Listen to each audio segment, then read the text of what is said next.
बिस्मिल्लाहिर्रहमानिर्रहीम। अस्सलाम वालेकुम।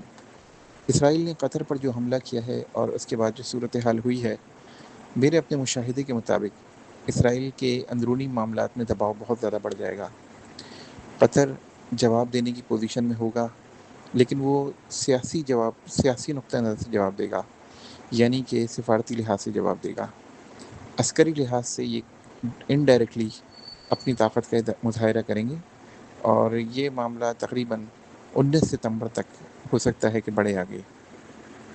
लेकिन मेरे अपने मुशाहिदे के मुताबिक तकरीबन 23 सितंबर और 25 सितंबर के दरमियान में इसराइल पर सिफारती लिहाज से काफ़ी दबाव बढ़ेगा और इसराइल में कुछ इस नौइयत के मामलात होंगे कि जिसकी वजह से वहाँ पे कुछ सियासी अहदेदार इस नौइयत के बयान देंगे जो इसराइल के ख़िलाफ़ जाएंगे।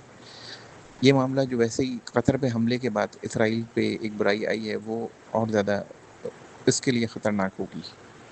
जहाँ तक इस बात का ताल्लुक़ है कि क्या कतर और इसराइल के दरमियान में तसादुम हो सकता है, तो अस्करी तसादुम इस वक्त नहीं होगा, और अगर होगा भी तो बहुत ही इब्तदाई दर्जे में होगा और ज़्यादा आगे नहीं बढ़ेगा। ताहम सिफारती लिहाज से एक दबाव की कैफियत होगी इसराइल पे जो आनी है। इसराइल के वज़ीर आज़म बेंजामिन नेतन्याहू पर दबाव आने वाला है और फरवरी में उसकी सोच के बरखिलाफ उस पर काफ़ी दबाव आ जाएगा।